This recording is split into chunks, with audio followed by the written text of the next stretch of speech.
Hey legends, long time no see.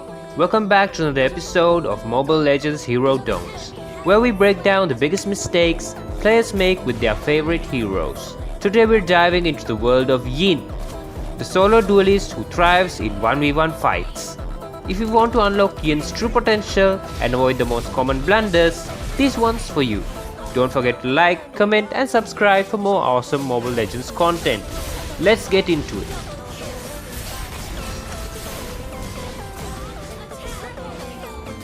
Dough number 1. Don't forget to farm and scale.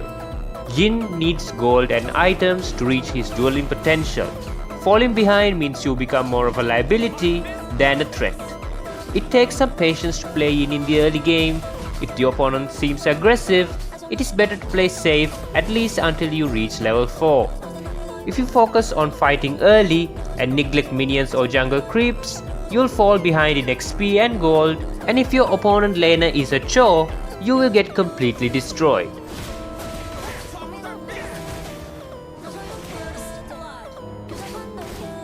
A farmed Clint or Lunox would also delete you quite easily. Pro tip: prioritize your lane clear. Only take risky action when you have vision or roam support. Get your core items online first. Trust me, you might get bullied in lane and through ganks in the early game, but all of it will be worth it in the late game. Don't number 2. Don't overextend without support or map awareness. YIN players often get cocky with their 1v1 power in the mid to late game and dive too far into enemy territory for kills. Trust me, I know how powerful you feel after those core items, but you are not immortal like Argus. A good CC will put you in a bad state. You might kill one enemy in the Shadow Realm, but when you come out, surprise, the rest of their team is waiting for you. Pro tip: always check the minimap before ulting. If multiple enemies are missing, you're better off waiting. Also check the health bars of your allies to make sure they won't do a sudden retreat. Coordinate with your team for safer dives. Don't number 3.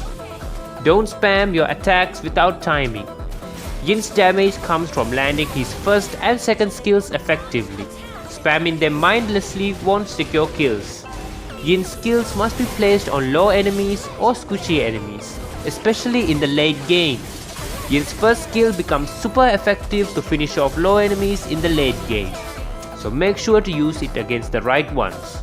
During his ultimate, make sure to stun the target first and place yourself correctly before using the enhanced first skill, because if it gets wasted, you probably won't be able to kill your opponent inside the realm.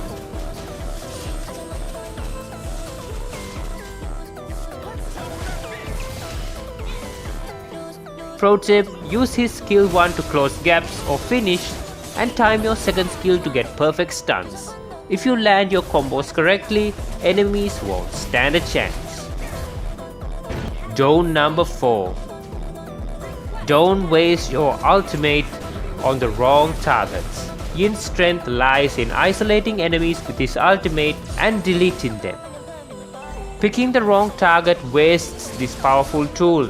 This skill alone can turn the tide of a game, so it holds great value. Using his ultimate on tanks like Fredrin or Glue will result in long drawn out duels you likely won't win.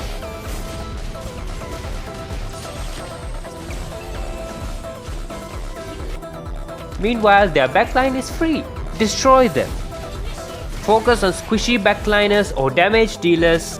The YIN can make the game a hell for marksmen and mages.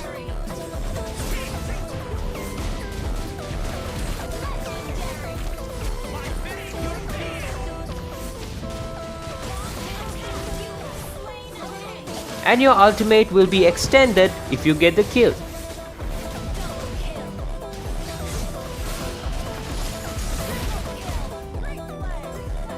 Make sure to be stealthy. Wait for your target to come close and dive into them. Time for some matchup and counter advice. Avoid targeting heroes like Martis, who is immune to crowd control, and Alucard, who can outlast you with lifesteal. Xborg and Fredrin can survive your combo and drag the fight out, wasting your ultimate. Nana and Lilia have escape tools. Wait for them to waste their skills before using your ultimate on them. Also be careful when ulting a late game farm Mia. You might get killed in your own domain. Make sure to have some good defense. Item advice. Start with War Axe for early sustain and cooldown reduction. Hunter's Strike adds movement speed and armor penetration, great for chasing and bursting. Malefic Roar and Blade of Despair ensure damage even against tankier targets. Immortality provides a second chance after aggressive dives. Time for a combo. Prioritize your target, close the gap with either skill 1 or skill 2, use your ultimate, stun with skill 2, and attack with skill 1. If you secure a kill inside the Shadow Realm, you return with extra movement speed and cooldown reset. Use that reposition or chase another squishy target. And that wraps up our YIN's edition of Mobile Legend Hero Don'ts. Mastering this solo duelist takes patience, precision, and perfect picks for your ultimate. You might have a tough early game, but you can become the ultimate Sukuna in the late game. What tip did you find the most useful? Let us know in the comments. And as always, like, share, and subscribe for more Mobile Legends content. Until next time, see you in the land of dawn. Victory!